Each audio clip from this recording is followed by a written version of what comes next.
Welcome to Flavors of Malathi. நம்ம சேனல்ல இன்னைக்கு சிம்பிளான ஒரு பீட்ரூட் சட்னி எப்படி செய்யலாம்ங்கறத பார்க்கலாம். இந்த பீட்ரூட் சட்னிக்கு வெங்காயம், பூண்டு, தேங்காய் எதுவுமே தேவையில்லை. வாங்க எப்படி செய்யலாம்ங்கறத பார்க்கலாம்.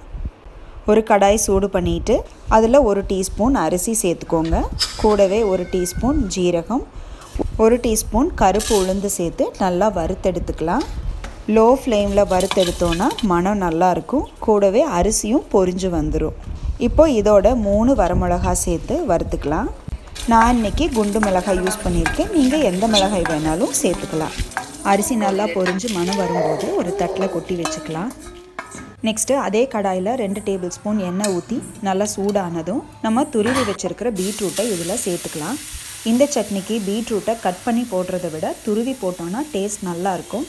இந்த பீட்ரூட்டை இப்போ நம்ம பச்சை வாசனை போகிற வரைக்கும் நல்லா வதக்கி எடுத்துக்கலாம். என்னதான் பீட்ரூட் பச்சையாக சாப்பிடக்கூடிய ஒரு சாலடு வெஜிடபிளாக இருந்தாலும் இந்த சட்னிக்குன்னு அரைக்கும்போது நம்ம நல்லா வதக்கி விட்டு அப்புறம் அரைச்சோன்னா டேஸ்ட் நல்லாயிருக்கும். பீட்ரூட் வதங்கும் போது பார்த்திங்கன்னா இந்த மாதிரி தண்ணி விடும். காய் முக்கால்வாசி வதங்கினதும் 2 இன்ச் புளி சேர்த்துக்கலாம். நீங்கள் ஃப்ளேமை லோ பண்ணிவிட்டு வதக்கிட்டே இருந்தீங்கன்னா இப்படி தண்ணி ஃபுல்லாக சுண்டிரும். இந்த ஸ்டேஜில் ஒரு 2 மினிட்ஸ் கழித்து ஸ்டவ் ஆஃப் பண்ணிக்கலாம். பீட்ரூட் பார்த்திங்கன்னா தண்ணியெல்லாம் சுண்டி செவந்து வணங்கியிருக்கு. இதோட சட்னிக்கு தேவையான 1 டீஸ்பூன் கல்லுப்பை சேர்த்துக்கலாம்.